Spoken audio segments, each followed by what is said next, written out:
Bevor es bald wieder ans Schmieden und auch endlich wieder um Wasserstoff gehen wird, zeige ich euch heute noch ein kleines Projekt, was noch von Weihnachten liegen geblieben ist. Und zwar geht es um dieses Brotschneidebrett, was sich gleichzeitig als Tablett verwenden lässt. Das Ganze ist recht einfach zu machen und super als Geschenk geeignet. Ich mache das aus wildem Kirschholz, was sogar bei uns im Garten gewachsen ist.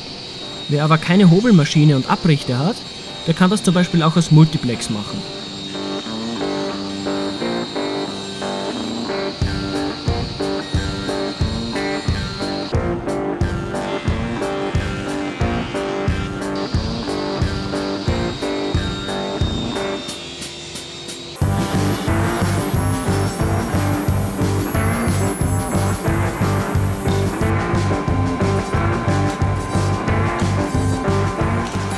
Nach dem Abrichten wird die Maschine auf den dicken Hobel umgebaut, wobei ich hier die volle Breite ausnütze.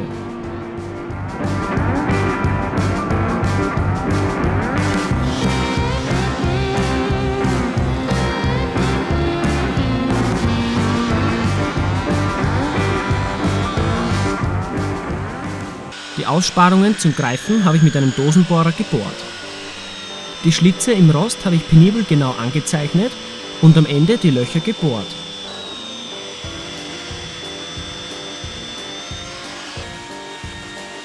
Die langwierigste Arbeit bei dem ganzen Projekt ist definitiv das Fräsen der Schlitze. Hierbei kann auch am meisten schief gehen. Ich habe das mit einem 8 mm Fräse gemacht und jeden Schlitz auf mehrere Stufen und natürlich immer in Gegenlaufrichtung gefräst.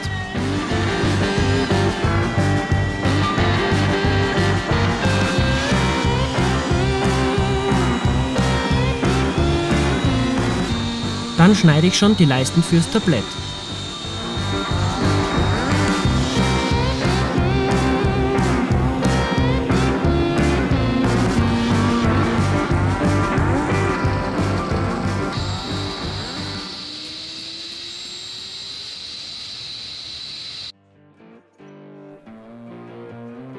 Teilweise verleime ich hier Hirnholz. Das ist natürlich nicht so optimal, hat aber trotzdem super gehalten. Zusätzlich habe ich das noch mit Schrauben verschraubt. Grundsätzlich könnte man für das ganze Tablett auch von Hand Zinken stemmen.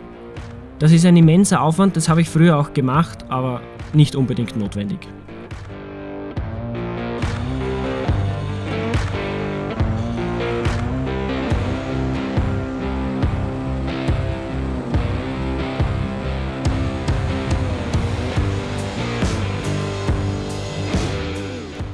Die Hirnholzverleimung habe ich hier wie gesagt mit Schrauben verstärkt.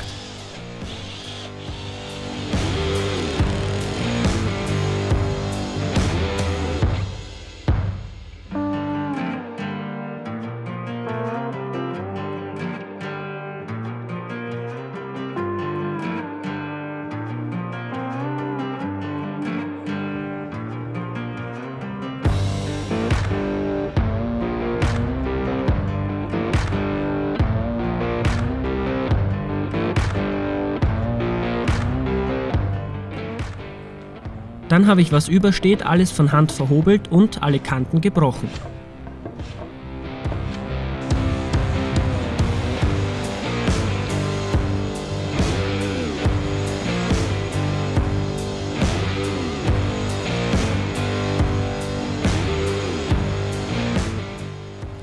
Die Abstandsleiste auf die Unterseite vom Rost habe ich nur verschraubt.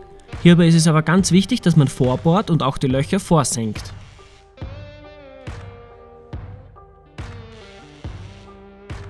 Die Idee dahinter ist, dass beim Brotschneiden die Brösel gleich in die Schlitze fallen und damit die Arbeitsfläche sauber bleibt. Zusätzlich kann man das Unterteil auch ideal als Tablett verwenden.